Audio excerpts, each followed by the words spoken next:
पहला गुण देखिए, पहला गुण क्या है? अणुसंख्यक गुण। देखिए बच्चों, सबसे पहले हम बात करेंगे अणुसंख्यक गुण की। देखिए, कोलाइडी कण बड़े पुंज होते हैं, अतः कोलाइडी विलयन में वास्तविक विलयन की तुलना में कणों की संख्या कम होती है। देखिए बच्चों, ध्यान दीजिएगा कि जो कोलाइडी कण होते हैं, कोलाइडी कण क्या होते हैं? पुंज रूप में होते हैं। भाई हम लोगों ने पढ़ा भी है कि कोलाइडी विलयन में क्या होता है, जो कण होते हैं वो आपस में मिलकर एक पुंज का निर्माण करते हैं। तो पुंज के निर्माण करने से क्या होता है, इनमें जो कणों की संख्या होती है वो वास्तविक विलयनों की तुलना में क्या होती है? कम होती है। और देखिए, अणुसंख्यक गुणों के बारे में हम लोगों ने पढ़ा भी है कि भाई जो अणुसंख्यक गुण होते हैं वो किसी भी विलयन में उपस्थित कणों की संख्या के ऊपर निर्भर करते हैं। तो इससे क्या होता है भाई, कोलाइडी विलयन में कणों की संख्या कम होती है क्योंकि पुंज का निर्माण हो जाता है, और इस कारण से इनके जो अणुसंख्यक गुण होते हैं या अणुसंख्यक गुणधर्म होते हैं उनका मान वास्तविक विलयनों की तुलना में क्या होता है? कम होता है। तो देखिए बच्चों, कोलाइडी कण बड़े पुंज होते हैं, अतः कोलाइडी विलयन में वास्तविक विलयन की तुलना में कणों की संख्या कम होती है, अतः इनके अणुसंख्यक गुण के मान वास्तविक विलयनों के मान से क्या होते हैं? कम होते हैं। क्लियर है? समझ में आई ये बात? चलिए आगे बढ़ते हैं। दूसरा गुण क्या है? देखिए बच्चों, दूसरा गुण है टिंडल प्रभाव। देखिए बच्चों, जो ये टिंडल प्रभाव है ये कोलाइडी विलयनों का प्रकाशीय गुण है। देखिए, ये कहा जाता है कि जब किसी भी कोलाइडी विलयन में से प्रकाश पुंज को प्रवाहित किया जाता है और उस प्रकाश पुंज के पथ को समकोण से देखा जाता है, या कहने का मतलब है कि प्रकाश पुंज को जब लंबवत देखा जाता है तो प्रकाश का पथ दिखाई देता है, और इसे ही कहा जाता है टिंडल प्रभाव। देखिए बच्चों, वापस समझने की कोशिश करना। ये कहा जाता है कि किसी भी कोलाइडी विलयन में से जब प्रकाशीय किरण को या प्रकाशीय किरण पुंज को प्रवाहित किया जाता है और इस प्रकाशीय किरण पुंज के पथ को लंबवत देखा जाता है तो इस किरण पुंज का जो पथ है वो हमें दिखाई देता है, और इसे ही कहा जाता है टिंडल प्रभाव। और देखिए, सबसे पहले इसे प्रेक्षित तो फैराडे ने किया था, लेकिन इस टिंडल प्रभाव को जो विस्तृत अध्ययन है वो टिंडल ने किया था। ये वैज्ञानिक थे, फैराडे और टिंडल दोनों वैज्ञानिक थे, और इन टिंडल के सम्मान में ही इसे क्या कहा जाता है? टिंडल प्रभाव कहा जाता है। और देखिए बच्चों, ये जो टिंडल प्रभाव है इसके द्वारा कोलाइडी विलयन और वास्तविक विलयनों में अंतर किया जाता है। अगर वास्तविक विलयनों में से प्रकाश की पुंज को प्रवाहित करके उसे लंबवत रूप से देखा जाता है तो हमें वास्तविक विलयनों में ये पथ दिखाई नहीं देता है।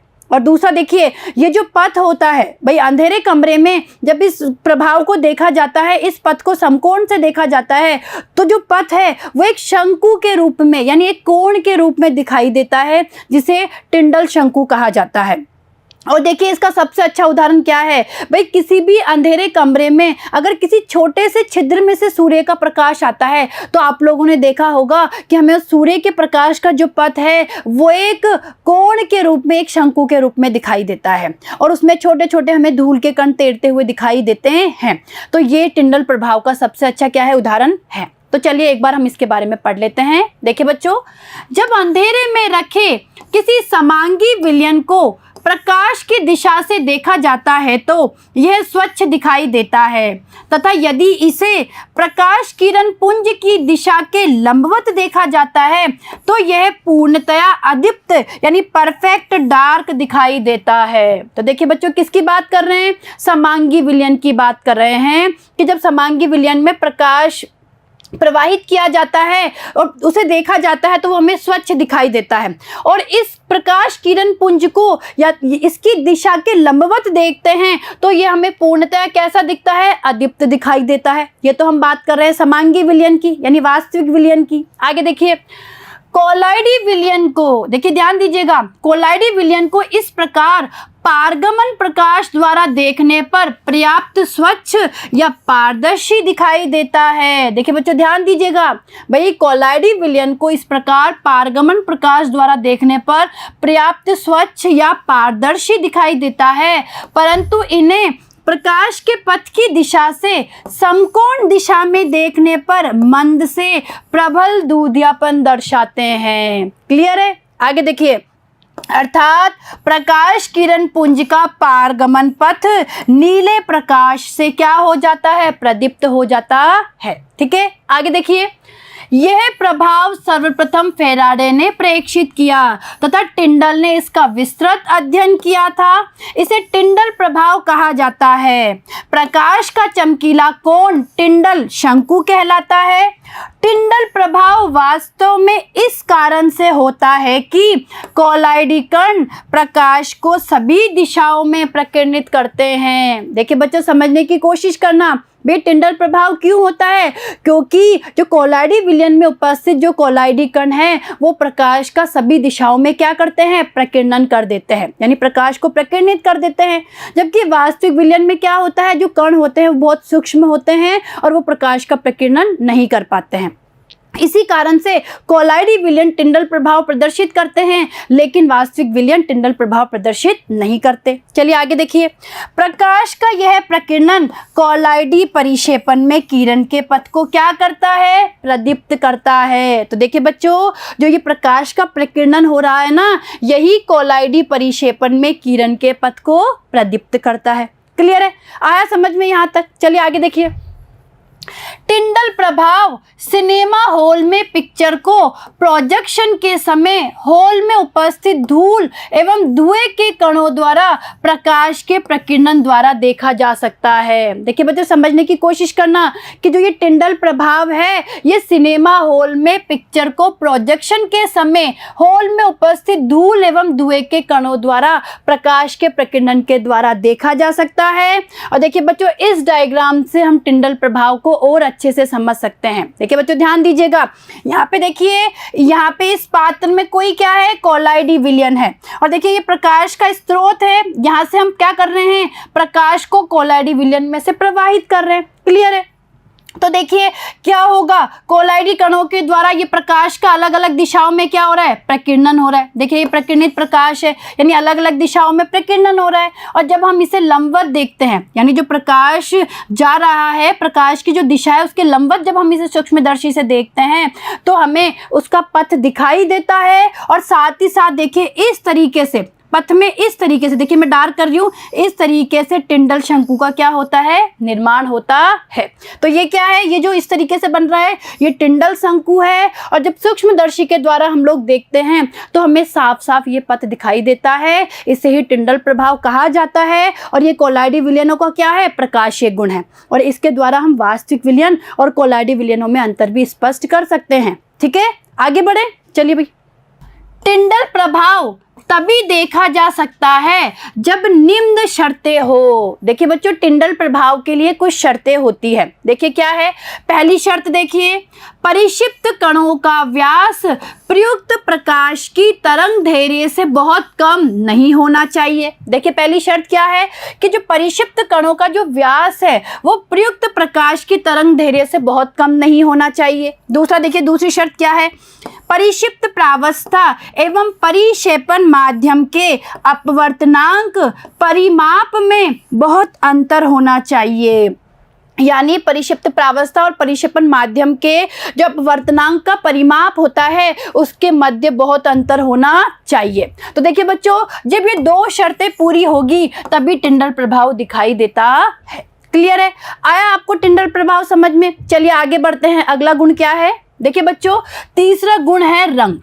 ध्यान दीजिएगा, तीसरा गुण क्या है? रंग है। देखिए कोलाइडी विलयन का रंग परिक्षिप्त कणों के द्वारा प्रकीर्णित प्रकाश के तरंग दैर्ध्य पर निर्भर करता है। देखिए बच्चों, कोई भी जो कोलाइडी विलयन होता है, कोलाइडी विलयन का जो रंग होता है वो परिक्षिप्त कणों के द्वारा प्रकीर्णित प्रकाश के तरंग दैर्ध्य पर निर्भर करता है।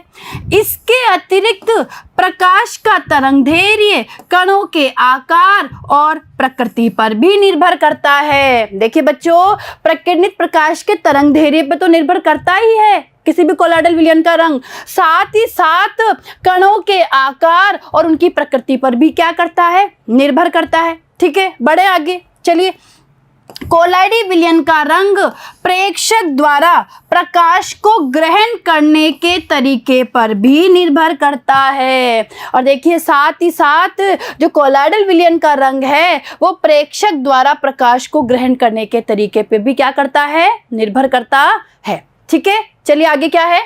उदाहरण देखिए, इसको उदाहरण से समझिए। दूध और पानी का मिश्रण परावर्तित प्रकाश में देखने पर नीला एवं संचरित प्रकाश में देखने पर लाल दिखाई देता है। देखिए बच्चों, परावर्तित प्रकाश का मतलब है रिफ्लेक्टेड लाइट। क्या है? रिफ्लेक्टेड लाइट की बात कर रहे हैं। और संचरित प्रकाश का मतलब है ट्रांसमिटेड लाइट। यानी कहने का मतलब है परावर्तित प्रकाश में देखने पर दूध और पानी का मिश्रण नीला दिखाई देगा, जबकि संचरित प्रकाश में देखने पर वो हमें कैसा दिखाई देगा? लाल दिखाई देगा। ठीक है, ये पहला उदाहरण हो गया। दूसरा देखिए, गोल्ड सॉल में कणों का आकार सूक्ष्मतम होता है तो वह लाल दिखाई देता है। देखिए बच्चों, ध्यान दीजिएगा, हम बात कर रहे हैं गोल्ड सोल की, यानी गोल्ड सोल में कणों का आकार सूक्ष्मतम होता है। वापस देखिए, गोल्ड सोल में कणों का आकार सूक्ष्मतम होता है तो वह लाल दिखाई देता है। कणों का आकार बढ़ने पर उसका रंग बैंगनी हो जाता है, और अधिक बढ़ने पर नीला, और अंत में स्वर्णिम यानी गोल्डन दिखाई देता है। ठीक है, तो ये हमारा दूसरा उदाहरण हो गया कोलाइडल विलयनों के रंग का। क्लियर है? आया समझ में? चलिए आगे बढ़ते हैं। अगला गुण देखिए बच्चों, क्या है? ब्राउनी गति। अगला गुण क्या है? ब्राउनी गति। देखिए बच्चों, जो ब्राउनी गति है, सबसे पहले उसका अध्ययन ब्राउन ने किया। देखिए, ब्राउन एक साइंटिस्ट थे। उन साइंटिस्ट ने जब अति सूक्ष्मदर्शी के द्वारा कोलाइडल विलयनों का अध्ययन किया तो उन्होंने क्या देखा कि जो कोलाइडल विलयन में जो कण होते हैं, वो कण अनिश्चित अनाप शनाप इधर उधर क्या करते रहते हैं? गति करते रहते हैं। कहने का मतलब है कि कोलाइडल विलयन में जो कण होते हैं वो टेढ़ी मेढ़ी गति करते रहते हैं, और इसी गति को उन्होंने क्या नाम दिया? ब्राउनी गति। क्या नाम दिया? ब्राउनी गति दिया। और देखिए बच्चों, इसका सबसे अच्छा उदाहरण देखिए, जब किसी अंधेरे कमरे में किसी छोटे से छिद्र में से सूर्य का प्रकाश आता है तो आपने देखा होगा कि उस प्रकाश के पथ में हमें छोटे छोटे धूल के कण इधर उधर गति करते हुए दिखाई देते हैं।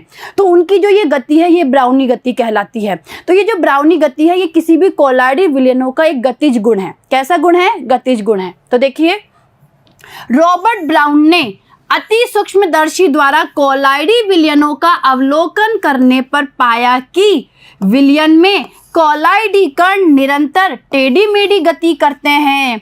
इसे ही ब्राउनी गति कहते हैं। क्या कहते हैं इसे? ब्राउनी गति। आगे देखिए, ब्राउनी गति का कारण परिक्षेपण माध्यम के गतिशील अणुओं की कोलाइडी कणों पर लगातार होने वाली असंतुलित टक्करें हैं। देखिए बच्चों, क्या कारण है ब्राउनी गति का? भाई, परिक्षेपण माध्यम के गतिशील कण और जो कोलाइडी कण हैं उनके बीच में होने वाली असंतुलित टक्करें, और इसी के कारण ब्राउनी गति होती है। क्लियर है? चलिए आगे देखिए, ब्राउनी गति कोलाइडी कणों के आकार के व्युत्क्रमानुपाती होती है।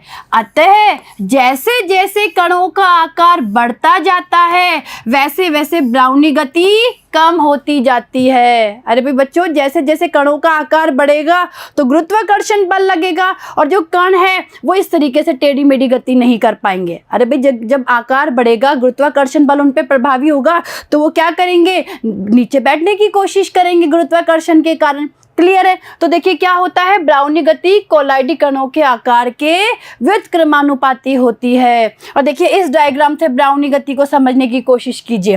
देखिए बच्चों, ये कण है, ये जो आपको दिखाए गए हैं ये कण है, और देखिए ये जो कण है ये आपस में क्या कर रहे हैं? एक दूसरे से टेढ़ी मेढ़ी गति कर रहे हैं। ठीक है, क्लियर है? देखिए बच्चों, ब्राउनी गति पे से भी प्रश्न बनता है, कभी कभी पूछ लिया जाता है कि कोलाइडल विलयनों की ब्राउनी गति को समझाइए। ठीक है, तो आप इस तरीके से डायग्राम बना के इस ब्राउनी गति के बारे में समझा के आएंगे। क्लियर है?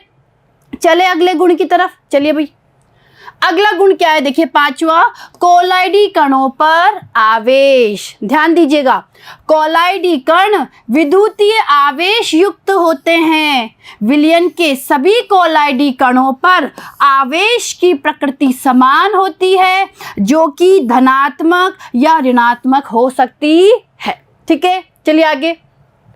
कोलाइडी कणों पर बराबर एवं एक जैसे आवेशों की उपस्थिति कोलाइडी विलयनों को स्थायित्व प्रदान करती है। देखिए बच्चों ध्यान दीजिएगा कि कोलाइडी कणों पर जो बराबर एवं एक जैसे आवेश उपस्थित होते हैं, इसके कारण ही कोलाइडी विलयनों को क्या प्राप्त होता है? स्थायित्व प्राप्त होता है। क्यों? देखिए आगे, क्योंकि समान आवेश उपस्थित रहने के कारण वे एक दूसरे को प्रतिकर्षित करते हैं, जिससे कणों का समूहन नहीं हो पाता। अरे भाई, एक जैसे आवेश होंगे कोलाइडी कणों पर तो क्या होगा? उनके बीच में प्रतिकर्षण होगा, और प्रतिकर्षण होने के कारण वो ना तो एक दूसरे के पास आ पाएंगे, ना ही उनका समूहन हो पाएगा।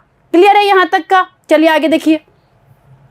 कोलाइडी कणों पर आवेश उत्पन्न होने के अनेक कारण हैं। अब देखिए बच्चों, कोलाइडी कणों पर आवेश क्यों उत्पन्न होता है, समझने की कोशिश करना। देखिए कारण क्या है। पहला देखिए, धातुओं के वैद्युत परिक्षेपण के समय कोलाइडी कणों द्वारा इलेक्ट्रॉन ग्रहण द्वारा उत्पन्न ऋणावेश। देखिए पहला कारण क्या है भाई, आवेश क्यों उत्पन्न होता है?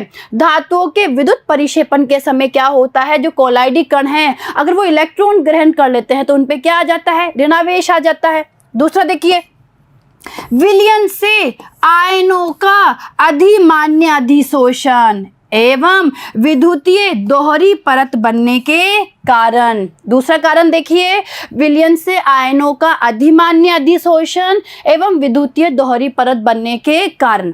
तो देखिए बच्चों, इन दोनों कारणों से हमारे जो कोलाइडी कण हैं उन पे क्या उत्पन्न हो जाता है? आवेश उत्पन्न हो जाता है। क्लियर है? चलिए आगे बढ़ते हैं।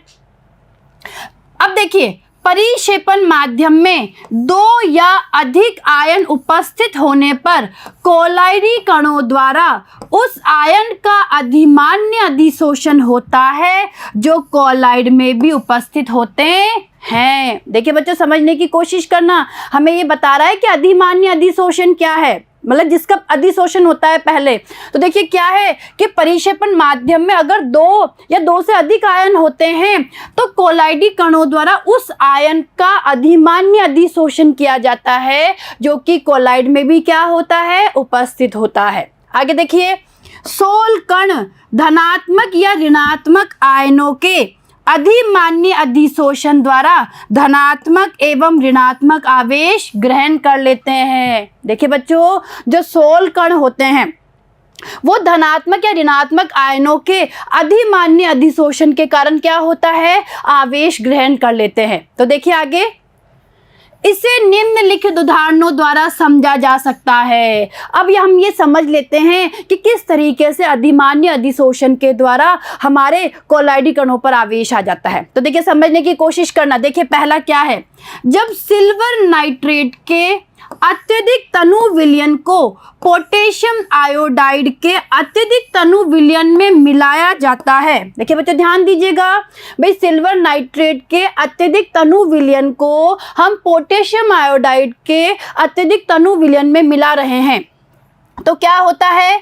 तब देखिए, तब अवक्षेपित सिल्वर आयोडाइड, देखिए बच्चों क्या होगा भाई, सिल्वर नाइट्रेट और पोटेशियम आयोडाइड के बीच में अभिक्रिया होगी और सिल्वर आयोडाइड बनेगा। ठीक है, और देखिए क्या होगा, तब अवक्षेपित सिल्वर आयोडाइड परिक्षेपण माध्यम में से आयोडाइड आयनों को अधिशोषित करके ऋण आवेशित कोलाइडिसोल देते हैं। तो देखिए बच्चों क्या होगा कि जो सिल्वर आयोडाइड बनता है ना, वो सिल्वर आयोडाइड परिक्षेपण माध्यम में से आयोडाइड आयनों का क्या कर लेगा? अधिशोषण कर लेगा। क्लियर है? और जैसे ही आयोडाइड आयनों का अधिशोषण करेगा, आयोडाइड आयन कैसे होते हैं? ऋण आवेशित होते हैं। ठीक है, तो इससे जो सोल बनेगा वो कैसा बनेगा? ऋण आवेशित कोलाइडिसोल बनेगा। आई बात समझ में? आगे देखिए, किंतु देखिए बच्चों ध्यान दीजिएगा, किंतु जब Ki को, Ki का मतलब है पोटेशियम आयोडाइड, देखिए जब Ki को AgNO3 यानी सिल्वर नाइट्रेट विलयन में मिलाया जाता है तो परिक्षेपण माध्यम से Ag+ यानी जो सिल्वर आयन है, Ag+ आयनों के अधिशोषण के कारण धन आवेशित सोल बनता है। देखिए बच्चों ध्यान दीजिएगा कि जब Ki को, अब हम क्या कर रहे हैं, पोटेशियम आयोडाइड को AgNO3 विलयन में मिला रहे हैं, तो परिक्षेपण माध्यम से अब Ag+ आयनों का अधिशोषण होगा।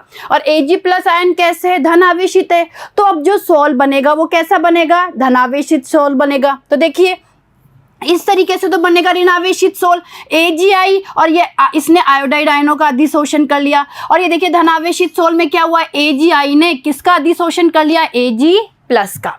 तो हमने क्या देखा कि जो हमारे कोलाइडी कण है उन पे आयनों के अधिशोषण के कारण क्या आ गया, आवेश आ गया। देखिए यहाँ पे ऋणावेशित आयन को अधिशोषण हुआ है, भाई आयोडाइड कैसा है, ऋणावेशित है, तो यहाँ पे ऋणावेशित आयन के अधिशोषण के कारण ये ऋणावेशित सोल बन गया और ये धनावेशित सोल बन गया, क्योंकि यहाँ पे धनात्मक सिल्वर आयन का क्या हुआ है, अधिशोषण। ठीक है, आगे बढ़े, चलिए भाई दूसरा देखिए, यदि गर्म जल में FeCl3 विलयन की बूंद बूंद करके मिलाया जाता है तो Fe+3 आयनों का अधिशोषण धन आवेशित सोल बनाता है। देखिए बच्चों क्या होगा, गर्म जल में FeCl3 विलयन को बूंद बूंद करके मिला रहे हैं तो Fe+3 आयनों का अधिशोषण हो जाएगा और धनावेशित सोल बनेगा। लीजिए भाई धनावेशित सोल देखिए, Fe2O3.X ठीक है, और इसने क्या किया, Fe+3 आयनों का अधिशोषण कर लिया, ये बन गया धनात्मक सोल या धनावेशित सोल।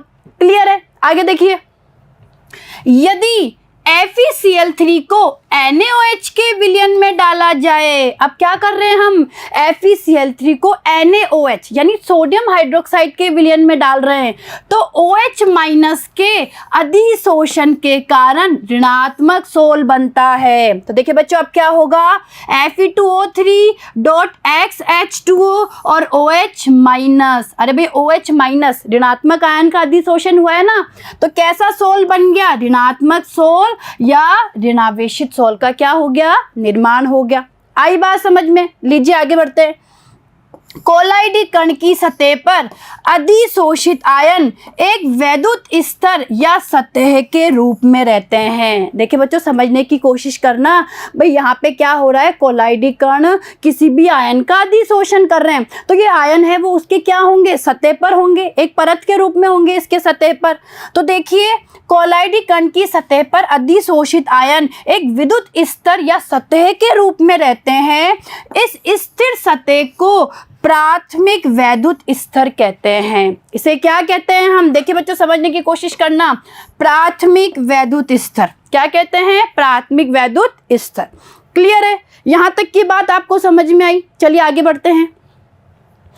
इस स्तर के चारों ओर विलयन में उपस्थित अन्य आयन एक दूसरा वैद्युत स्तर बना लेते हैं जो गतिशील होता है और इसे विसरित परत कहते हैं। तो देखिए बच्चों जो ये प्राथमिक स्तर जो बना था, देखिए हमने अभी पढ़ा ना कि प्राथमिक विद्युत स्तर बना है, इस प्राथमिक विद्युत स्तर के चारों तरफ क्या होता है, विलयन में उपस्थित जो दूसरे आयन हैं वो एक दूसरा स्तर बना लेते हैं, यानी उसके चारों तरफ एक दूसरी परत बना लेते हैं जो कि गतिशील होती है और इसे कहा जाता है विसरित परत। क्या बोलते हैं, विसरित परत कहते हैं। आगे देखिए, इस स्तर में यानी विसरित परत में, विस्तीर्ण परत में धनात्मक एवं ऋणात्मक दोनों प्रकार के आयन होते हैं। इस प्रकार कोलाइडी कण के चारों ओर दोहरी परतों का संयोजन हेल्महोल्ट्ज़ विद्युतीय दोहरी परत कहलाता है। तो देखिए बच्चों इस तरीके से क्या होता है, कोलाइडी कण के चारों ओर पहले तो बन गई प्राथमिक विद्युत स्तर, ठीक है, पहली परत बन गई, उन आयनों की बन गई जिनका अधिशोषण होता है, और दूसरी परत जो बनी है उसमें धनात्मक एवं ऋणात्मक दोनों प्रकार के आयन होते हैं जिसे कहते हैं विसरित परत। तो इस तरीके से कोलाइडी कण के चारों ओर इन दो परतों का जो निर्माण होता है, जो दोहरी परतों का संयोजन होता है, इसे हेल्महोल्ट्ज़ विद्युतीय दोहरी परत कहलाता है, या इसे हेल्महोल्ट्ज़ विद्युतीय दोहरी परत भी कहते हैं। आई बात समझ में यहाँ तक की। चलिए आगे बढ़ते हैं। आगे देखिए, इसके आवेशों का पृथक्करण विभव के आधार पर होता है। तो देखिए बच्चों, यहाँ पे जो आवेशों का पृथक्करण होता है वो इन परतों के विभव के आधार पे होता है। और देखिए इस डायग्राम से इसे समझने की आप कोशिश कीजिए। ये AgI सिल्वर आयोडाइड है, कोई ठोस सिल्वर आयोडाइड है, क्लियर है।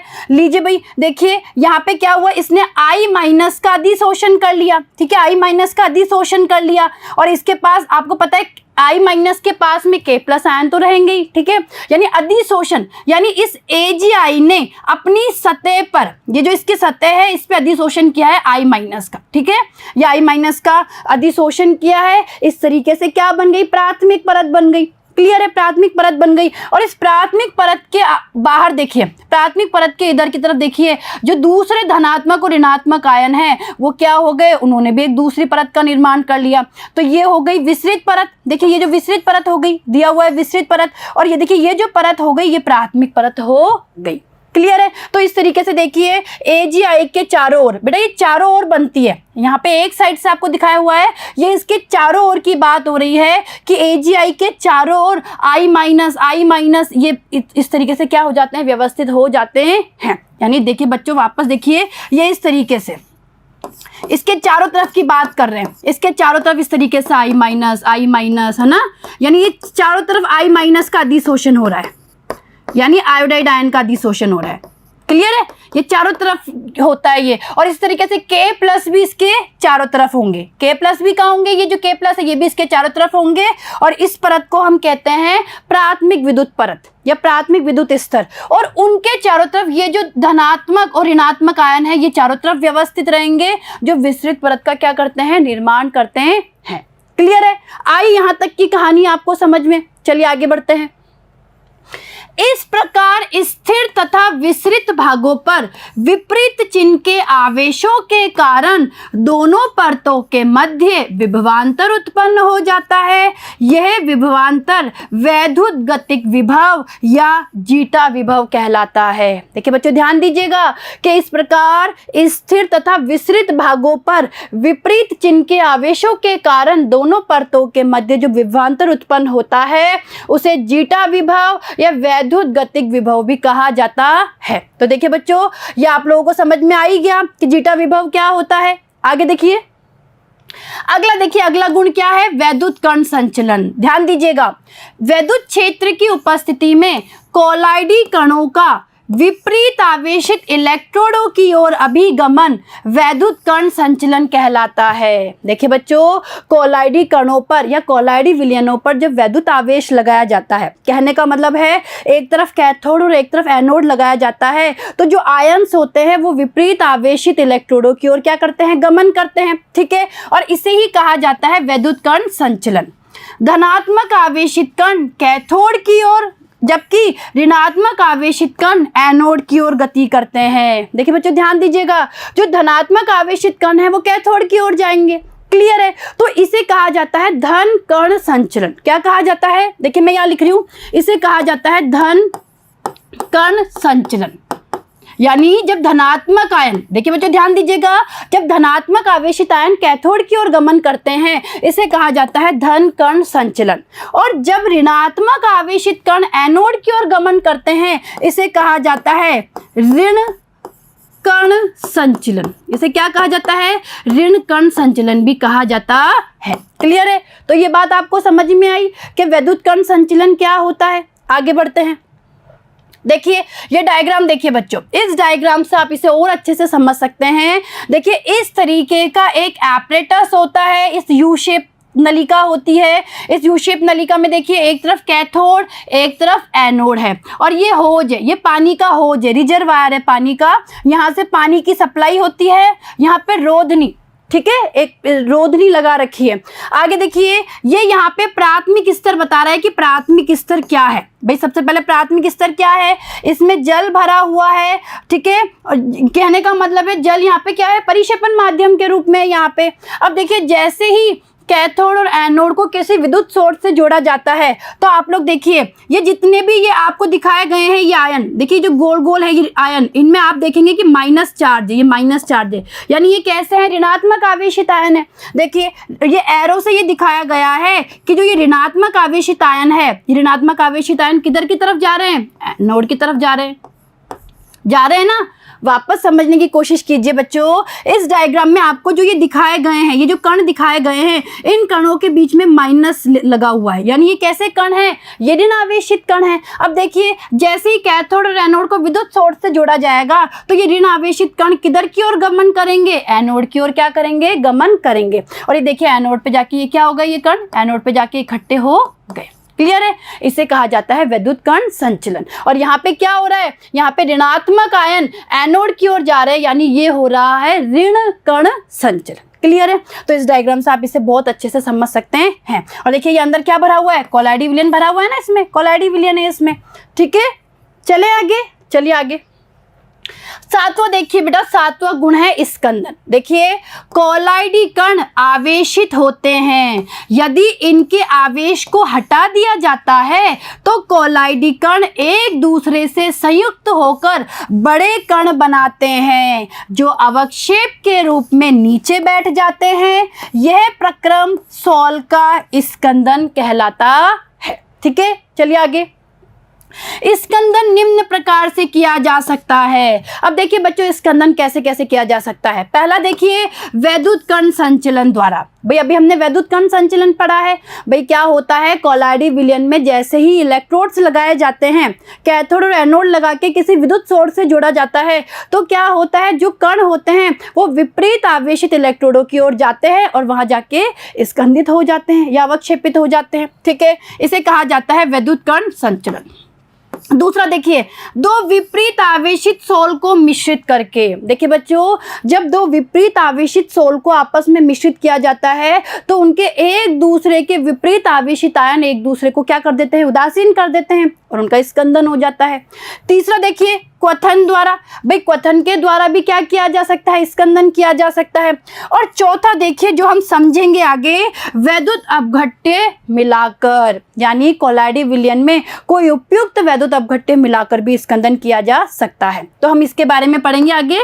देखिए बच्चों, जब एक वैद्युत अपघट्य प्रचुर मात्रा में मिलाया जाता है तो कोलाइडी कण अवक्षेपित हो जाते हैं। इसका कारण यह है कि कोलाइडी कण अपने से विपरीत आवेश वाले आयनों से अन्योन्य क्रिया करते हैं। इससे क्या होगा, उदासीनीकरण होता है और इससे क्या हो जाएगा, स्कंदन होता है। अरे भाई विपरीत आवेशित आयन एक दूसरे से क्रिया करके उदासीन हो जाते हैं, जिसे उदासीनीकरण कहते हैं, और इससे क्या हो जाता है, उनका स्कंदन हो जाता है। चलिए आगे। कणों पर आवेश के उदासीनीकरण के लिए उत्तरदायी आयन स्कंदक आयन कहलाते हैं। देखिए बच्चों कि कणों पर जो आवेश है उनके उदासीनीकरण के लिए उत्तरदायी आयन स्कंदक आयन कहलाते हैं। एक ऋण आयन धनात्मक आवेशित सोल का स्कंदन करता है। ध्यान दीजिएगा भाई, जो ऋण आयन होता है वो धनात्मक आवेशित सोल का स्कंदन करता है, तथा धनायन, देखिए बच्चों, धनायन ऋणात्मक आवेशित सोल का। अरे भाई विपरीत आवेशित आयन विपरीत आवेश वाले जो कण हैं उनका ही तो स्कंदन करेगा। यह देखा गया है कि साधारणतः ऊर्णीकर्मक आयन की संयोजकता जितनी अधिक होती है उतनी ही उसकी अवक्षेपण की क्षमता होती है। ध्यान दीजिएगा बच्चों, जो ऊर्णीकर्मक है यानी जो स्कंदन के लिए आवश्यक जो आयन है, तो ये कहा जाता है कि उस आयन की संयोजकता जितनी अधिक होती है उतनी ही उसकी अवक्षेपण की क्षमता होती है। इसे हार्डी-शुल्से नियम कहते हैं। क्या कहते हैं, हार्डी-शुल्से नियम। क्लियर है, चलिए आगे। ऋण सोल के स्कंदन में ऊर्णन क्षमता का क्रम निम्न होता है। देखिए बच्चों, किसी भी ऋण सोल है ठीक है। और ऋणात्मक 16 के स्कंदन के लिए ऊर्णन क्षमता देखिए, पहले एल्यूमिनियम +3 की, उसके बाद उससे कम जो ऊर्णन क्षमता होती है वो Ba+2 की, फिर Na+ की। तो देखिए क्यों हुआ ये, क्योंकि इस पे आवेश क्या है +3, इस पे +2, इस पे +1। अभी हमने पढ़ा है कि किसी भी ऊर्णन आयन पर जितना ज़्यादा आवेश होगा, चाहे वो धनात्मक में हो या ऋणात्मक में, यानी जितना ज़्यादा आवेश होगा उसकी अवक्षेपण की क्षमता भी उतनी ही क्या होगी, ज़्यादा होगी। ठीक है। अब देखिए बच्चों, धन 16 के स्कंदन में ऊर्णन क्षमता का क्रम देखिए। देखिए पहला इसका ज़्यादा होगा क्रम, यानी इसकी ऊर्णन क्षमता ज़्यादा होगी Fe, और ये ब्रैकेट में है Cn, और ब्रैकेट के बाहर है ये 6, और ये इस पे देखिए, इस पे पावर है, इस पूरे पे पावर है -4, यानी इसकी ऊर्णन क्षमता ज़्यादा होगी क्योंकि आवेश क्या है, -4 है सबसे ज़्यादा। उसके बाद PO4 -3, उससे कम SO4 -2 की, और इससे कम Cl- की। तो अब देखिए इस पे आवेश सबसे ज़्यादा है ना, -4, -3, -2, -1, यानी इसकी ऊर्णन क्षमता सबसे ज़्यादा। क्लियर है। आगे देखिए, किसी विद्युत अपघट्य की मिलीमोल प्रति लीटर में न्यूनतम सांद्रता जो किसी सोल को 2 घंटों में स्कंदित करने के लिए आवश्यक हो, स्कंदन मान कहलाती है। तो देखिए बच्चों, किसी विद्युत अपघट्य की मिलीमोल प्रति लीटर में न्यूनतम सांद्रता जो किसी सोल को 2 घंटों में स्कंदित करने के लिए आवश्यक होती है, स्कंदन मान कहलाती है। क्लियर है, आया आपको ये समझ में? तो देखिए बच्चों, आज हम लोगों ने क्या पढ़ा, आज हम लोगों ने कोलाइडी विलयनों के गुणों के बारे में पढ़ा। ये आपको बहुत अच्छे से समझ में आया होगा। और देखिए बच्चों, यहाँ से प्रश्न बनते हैं, मैं आपको बता चुकी हूँ। एक तो प्रश्न बनता है ब्राउनी गति से, और एक बनता है टिंडल गुण से। तो इन्हें आप अच्छे से पढ़िए, इन टॉपिक्स को। और अब इसके आगे के जो टॉपिक्स है उनके बारे में हम हमारे नेक्स्ट वीडियो में चर्चा करेंगे। ठीक है बच्चों, धन्यवाद।